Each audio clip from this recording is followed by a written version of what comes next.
Welcome back to the channel. As you can see right there in front of you, that is the Fluval Evo 13.5. It has been resurrected. Here's what happened. My wife decided that she wanted a Brackish tank. Some time ago, we used to have a 55-gallon aquarium in our dining room, right next to our kitchen or our dining room table.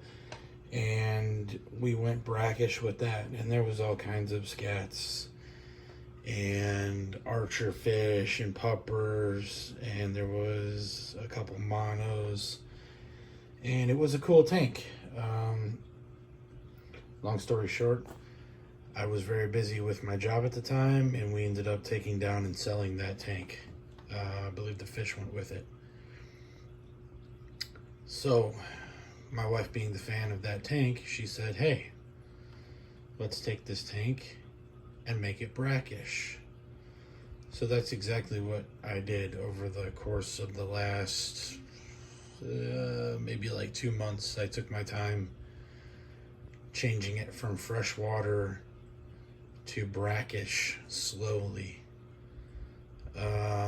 These two mollies that are up here in the corner, for lack of a better term, were my guinea pigs. They went in from the very beginning freshwater, and like I said, over the course of several weeks, I bumped the salinity and the pH up just a little bit every week, to the point where now it is, I have the numbers written down, where it's currently at. Right now we are sitting right about 8.2 for pH, and the specific gravity, if I remember correctly, is right about 1.008. So if you don't know anything about brackish fish, brackish is not quite freshwater, and it's not quite full-blown saltwater either.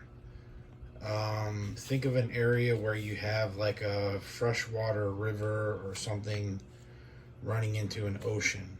Well, there's a point somewhere in between where that river meets the ocean, where the water kind of mixes together and comes with this unusual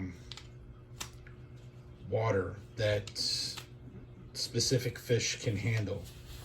Mollies are one of them. Mollies can live in freshwater, although I've read a lot that they actually prefer a little bit of salinity. They're happier with the salinity. And I don't know what this guy's deal is right now. Right before I started the video, I kind of tried to wipe the glass off a little bit. There was some spots.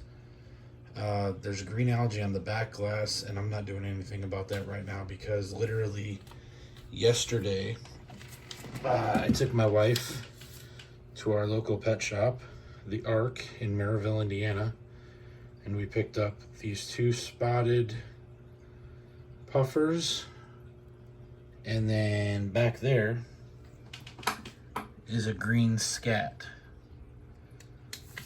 And I think that's probably all that's going to go in this tank, along with the two mollies. There's another molly somewhere. He has a tendency to kind of sometimes be up under here. There's a little cave-like area underneath it. So, yeah, the algae on the glass, I don't want to get in there and go scraping at it, because these guys probably haven't even been in this tank 24 hours yet. So I'm going to give them some time before I start trying to do anything with it. It's not hurting anything. It's going to require, the razor blade scraper to get that off, I'm sure. For the most part, I'm trying just to feed them and kind of leave them alone. Let them acclimate to their new environment. Now, they told me at the fish store that they got them on Wednesday. We bought them on Sunday.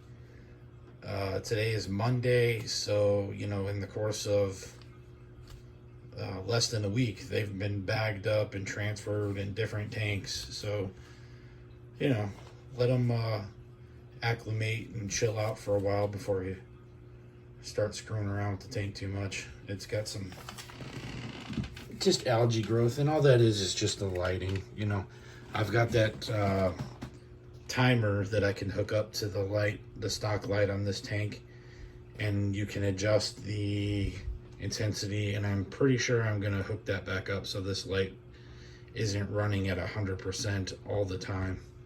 It doesn't need to. You know, when we're away at work, it can run quite a bit lower. Hell, it can run at 30% during the day and ramp up for a couple hours before it shuts off at night. You know, it doesn't need to be blaring all day. You know, all you're doing is creating algae when you've got your lights blasting your tank like that all day. Same basic setup when this was set up as the little mini reef. It still has the in-tank, I don't know if you can see it, but there is an in-tank chamber in there. In the first chamber there is a green foam filter. Then you've got your, let me see, Chemi Pure Elite, Bio Sticks, Bio Rocks, Bio Media, whatever you want to call it. Middle chamber, if I remember correctly, the middle chamber is empty. And then the third chamber is the return chamber, where it has the C-shape pump, and I don't remember the brand, but it's got like a 50 or 75 watt heater in there with the return pump. On the return, there is a VCA random flow generator nozzle. It's not real easy to see, but it is there. Let me see if I can zoom in on it. Basically, it kind of creates a random pattern with the return water. It's not just, you know, like a duck bill where you get the standard straight spray. This creates like a swirling effect.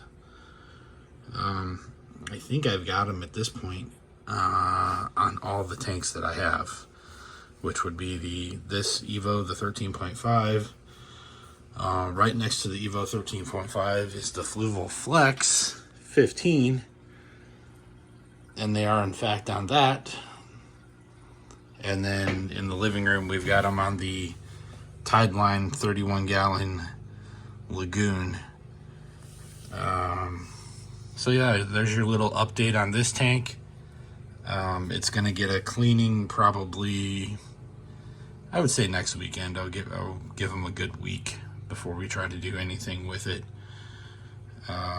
We'll vacuum the gravel, do a water change, clean the glass up a little bit.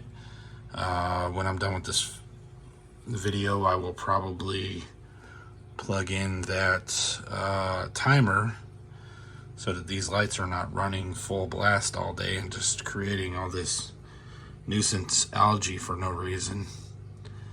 And that's about it. That is the Fluval 13.5. It's been a good tank. We haven't had any issues with it. We just decided, as far as our saltwater setup, we went quite a bit bigger with the Tideline 31-gallon Lagoon.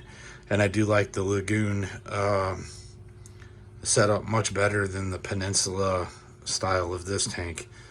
The Lagoon, it just gives it's a shallow and wider viewing area. It's I just like the layout of it better, instead of having the long, narrow display area of this tank.